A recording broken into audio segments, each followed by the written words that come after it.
NIC Asia ब्याङ्कको लाभांश रद्द, लगानीकर्ताको हात खाली। नेपाल राष्ट्र ब्याङ्कले एनआइसी एसिया ब्याङ्क लिमिटेडको लाभांश रद्द गरेको छ। राष्ट्र ब्याङ्कले बैङ्कको पुँजी पर्याप्त नदेखिएको भन्दै ब्याङ्कको लाभांश रद्द गरेको हो। बैङ्कको कार्तिक 8 गते सोमबार बसेको सञ्चालक समितिको बैठकले गत आर्थिक वर्ष 77-78 को मुनाफाबाट बैङ्कका शेयर धनीहरूलाई चुक्ता पुँजीको 15% बोनस शेयर र कर प्रयोजनका लागि 0.78% नगद गरी कुल 15.78% लाभांश वितरण गर्ने घोषणा गरेको थियो। राष्ट्र ब्याङ्कले ब्याङ्कको सोही लाभांश रद्द गरेको हो। बढ्यो एनएमबी ब्याङ्कको नाफा, घट्यो खुदब्याज आम्दानी। एनएमबी ब्याङ्क लिमिटेडले चालु आर्थिक वर्ष 78-79 को दोस्रो त्रैमाससम्मको अपरिष्कृत वित्तीय विवरण सार्वजनिक गरेको छ। उक्त विवरण अनुसार चालु आर्थिक वर्षको दोस्रो त्रैमाससम्म आइपुग्दा ब्याङ्कले 1,71,15,19,000 रुपियाँ खुद नाफा आर्जन गर्न सफल भएको छ। यो नाफा रकम गत आर्थिक वर्षको सोही अवधिको तुलनामा 6.04% ले धेरै हो। गत आर्थिक वर्षको यसै अवधिमा ब्याङ्कले 1,61,39,73,000 रुपियाँ खुद नाफा आर्जन गरेको थियो। समीक्षा अवधिसम्म ब्याङ्कको खुदब्याज आम्दानी भने 5.37% ले घटेर 2,71,55,16,000 रुपियाँमा झरेको छ। गत वर्षको यसै अवधिमा ब्याङ्कको खुदब्याज आम्दानी 2,86,94,92,000 रुपियाँ रहेको थियो। दोस्रो त्रैमाससम्म आइपुग्दा ब्याङ्कको सञ्चालन मुनाफा 5.38% ले बढेर 2,42,29,87,000 रुपियाँ पुगेको छ। गत वर्ष ब्याङ्कले 2,29,93,21,000 रुपियाँ सञ्चालन मुनाफा गरेको थियो। यसै अवधिसम्म ब्याङ्कको वितरणयोग्य मुनाफा 87,41,06,000 रुपियाँ रहेको छ। बैङ्कको चुक्ता पुँजी 18,36,67,06,000 रुपियाँ रहँदा जगेडा कोषमा 6,75,93,79,79,000 रुपियाँ सञ्चित रहेको छ। बैङ्कको प्रति शेयर आम्दानी EPS 18.96 रुपियाँ र प्रति शेयर नेटवर्थ 136 रुपियाँ 80 पैसा रहेको छ। बैङ्कको मूल्य आम्दानी अनुपात P रेसियो 18.96 गुणा रहेको छ। सनराइज ब्याङ्कको नाफासँगै घट्यो EPS। सनराइज ब्याङ्क लिमिटेडले चालु आर्थिक वर्ष 78-79 को दोस्रो त्रैमासको अपरिष्कृत वित्तीय विवरण सार्वजनिक गरेको छ। उक्त विवरण अनुसार चालु आर्थिक वर्षको दोस्रो त्रैमाससम्म आइपुग्दा ब्याङ्कले 74,55,44,000 रुपियाँ खुद नाफा कमाएको छ। यो नाफा रकम गत आर्थिक वर्षको सोही अवधिको तुलनामा 21.47% ले थोरै हो। गत वर्षको यसै अवधिमा ब्याङ्कले 94,94,12,000 रुपियाँ खुद नाफा आर्जन गरेको थियो। समीक्षा अवधिसम्म ब्याङ्कको खुदब्याज आम्दानी भने 0.80% ले बढेर 1,83,03,67,000 रुपियाँ पुगेको छ। गत वर्ष यसै अवधिमा ब्याङ्कको खुदब्याज आम्दानी 1,81,58,24,000 रुपियाँ रहेको थियो। दोस्रो त्रैमाससम्म आइपुग्दा ब्याङ्कको सञ्चालन मुनाफा 21.59% ले घटेर 1,06,34,97,000 रुपियाँ पुगेको छ। गत वर्ष ब्याङ्कले 1,35,63,03,000 रुपियाँ सञ्चालन मुनाफा गरेको थियो। यसै अवधिसम्म ब्याङ्कको वितरणयोग्य मुनाफा 10,11,18,000 रुपियाँ रहेको छ।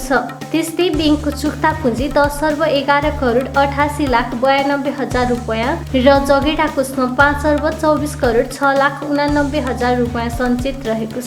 बैङ्कको प्रति शेयर आम्दानी EPS 20 रुपियाँ 1 पैसाबाट घटेर 14 रुपियाँ 74 पैसामा झरेको छ। बैङ्कको प्रति शेयर आम्दानी EPS 20 रुपियाँ 1 पैसाबाट घटेर अहिले 14 रुपियाँ 74 पैसामा झरेको छ।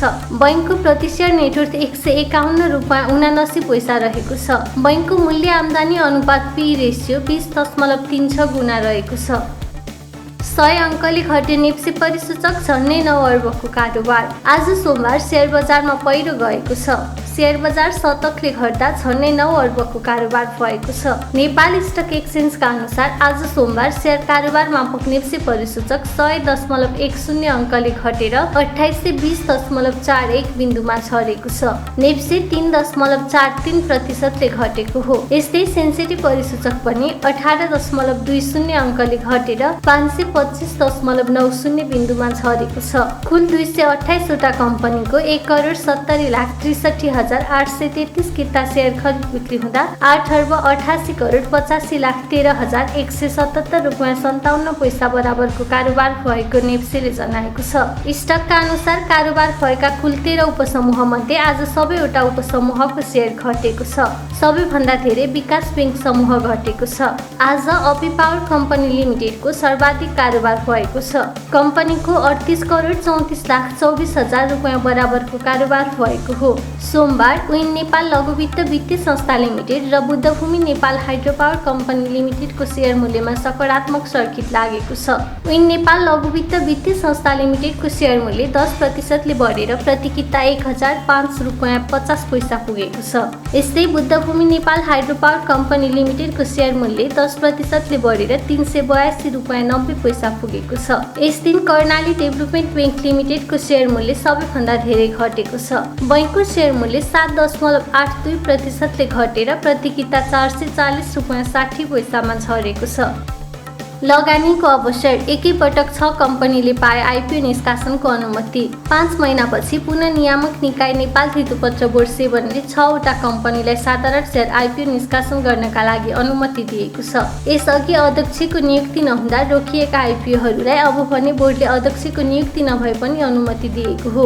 लामो समयदेखि आइपिओ रोका हुँदा कम्पनीहरूको पुँजी वृद्धि रोकिएको भन्दै लगानीकर्ता, निजी क्षेत्र एवं अन्य सम्बन्धित निकायहरूले बोर्डलाई आइपिओ निष्कासन गर्न अनुमति प्रदान गर्न दबाब दिँदै आइरहेका थिए।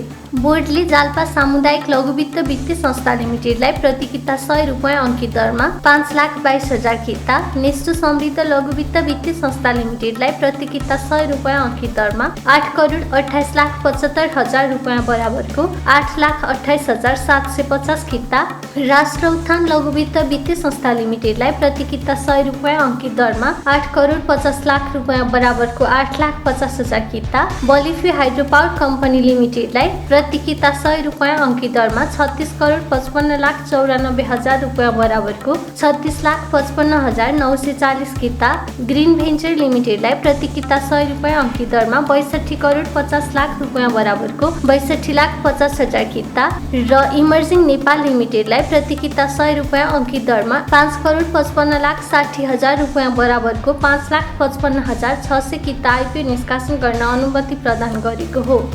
नेपाल बैंकको नाफामा सामान्य सुधार, वितरण योग्य मुनाफा 41 करोड माथि। नेपाल बैंक लिमिटेडले चालू आर्थिक वर्ष 78-79 को दोस्रो त्रैमाससम्मको अपरिष्कृत वित्तीय विवरण सार्वजनिक गरेको छ।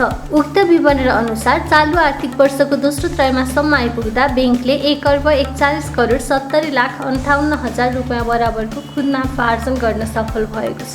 यो नाफा रकम गत आर्थिक वर्षको सोही अवधिको तुलनामा 4.93% धेरै हो। गत वर्षको यसै अवधिमा बैंकले 1,35,04,23,000 रुपैयाँ खुद नाफा आर्जन गरेको थियो। समीक्षा अवधिसम्म बैंकको खुद ब्याज आम्दानी पनि 1.80% बढेर 3,02,49,30,000 रुपैयाँ पुगेको छ।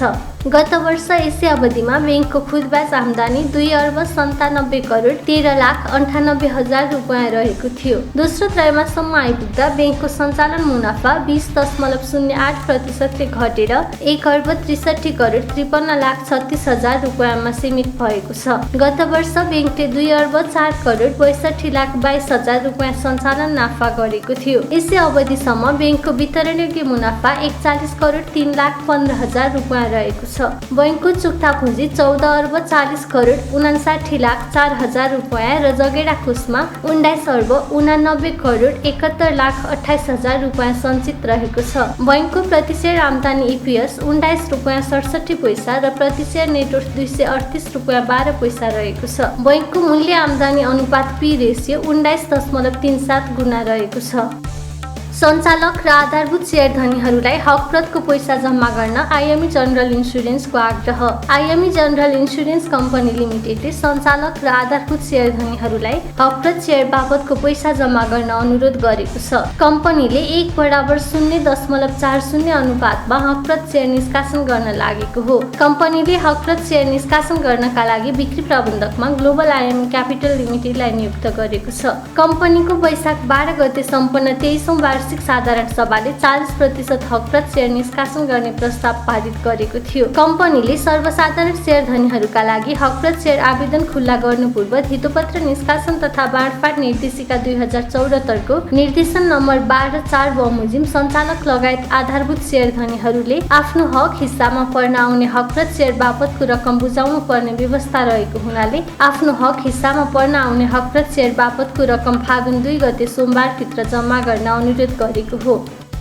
मेगा बैंकले गर्यो लाभांश लिन अनुरोध, नलिए लगानीकर्ता संरक्षण कोषमा जाने। मेगा बैंक लिमिटेडले आफ्ना शेयर धनीहरूलाई लाभांश लिन अनुरोध गरेको छ। बैंकले साबिकको Paschimanchal development bank limited, tourism development bank limited र गण्डकी विकास बैंक लिमिटेडका विभिन्न वार्षिक साधारण सभाबाट पारित भएको नगद लाभांश हालसम्म पनि नलिएका शेयर धनीहरूलाई लाभांश लिन अनुरोध गरेको हो। शेयर धनीहरूले 35 दिनभित्र बैंकको share register mega capital limited Tripureshwor काठमाडौँमा सम्पर्क गरी नगद लाभांश लिन सक्नेछन्। उक्त अवधिभर लाभांश सङ्कलन नगरेमा कम्पनी ऐन 2063 को दफा 183 बमोजिम स्थापना भएको लगानीकर्ता संरक्षण कोषमा जम्मा हुने बैंकले जनाएको छ। आइसिएफसी फाइनेन्सको नाफासँगै घट्यो इपिएस। आइसिएफसी फाइनेन्स कम्पनी लिमिटेडले चालु आर्थिक वर्ष 78-79 को दोस्रो त्रैमाससम्मको अपरिष्कृत वित्तीय विवरण सार्वजनिक गरेको छ। उक्त विवरण अनुसार चालु आर्थिक वर्षको दोस्रो त्रैमाससम्म आइपुग्दा कम्पनीले 9,26,54,000 रुपियाँ खुद नाफा कमाएको छ। यो नाफा रकम गत आर्थिक वर्षको सोही अवधिको तुलनामा 24.41% थोरै हो। गत आर्थिक वर्षको यसै अवधिमा कम्पनीले 12,25,70,000 रुपियाँ खुद नाफा आर्जन गरेको थियो। समीक्षा अवधिसम्म कम्पनीको खुद ब्याज आम्दानी भने 32.66% बढेर 20,90,43,000 रुपियाँ पुगेको छ। गत आर्थिक वर्षको यसै अवधिमा कम्पनीको खुद ब्याज आम्दानी 15,75,79,000 रुपियाँ रहेको थियो। दोस्रो त्रैमाससम्म आइपुग्दा कम्पनीको सञ्चालन मुनाफा 24.32% घटेर 13,22,38,000 रुपियाँमा सीमित भएको छ। गत वर्ष कम्पनीले 17,47,32,000 रुपियाँ सञ्चालन मुनाफा गरेको थियो। यसै अवधिसम्म कम्पनीको वितरणयोग्य मुनाफा 5,08,53,000 रुपियाँ रहेको छ। त्यस्तै कम्पनीको चुक्ता पुँजी 1,12,71,15,000 रुपियाँ र जगेडा कोषमा 53,85,000 रुपियाँ सञ्चित रहेको छ। कम्पनीको प्रति शेयर आम्दानी इपिएस 23.93 पैसाबाट घटेर 16.44 पैसामा झरेको छ। कम्पनीको प्रति शेयर नेटवर्थ 147.03 पैसा र मूल्य आम्दानी अनुपात पी रेसियो 47.14 गुणा रहेको छ।